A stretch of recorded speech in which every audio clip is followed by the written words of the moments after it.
Hi guys, for today's video, papakita ko na nga sa inyo ang pagkuha ko dito sa Calbee Classic Salted na snack. Kung saan, ayan, kitang-kita nyo naman, talaga namang napakakapit ng claw sa machine na to. At napakaswerte ng pagbabalik ko dito sa Robinson Magnolia, Tomsworth Branch.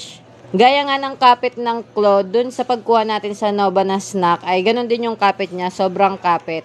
Pero sa tingin ko, mas mahal tong Calbee kaysa sa Novak. Dahil sinearch ng kasama ko kung magkano nga ba ang isang Calbee at lumabas na 38 pesos ang isa nito.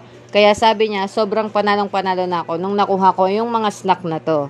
At dahil may nakakita sa akin na madami akong nakuha, ay tinuruan ko din sila kung paano makakuha. At syempre, nakakuha naman sila. Syempre, binigyan ko din yung mga tao na nandoon sa branch mismo ng Tomsworth. Syempre, sabi nga nila, share your blessing. Kaya kung akala nyo nakakauwi lahat ng nakuha ko dun sa bahay namin, ay nagkakamali po kayo. Kaya sa mga kapitbahay dyan na hindi nabibigyan, ay talaga naman. Kita nyo naman sa mga pinsan ko palang ay nauubos na kaagad.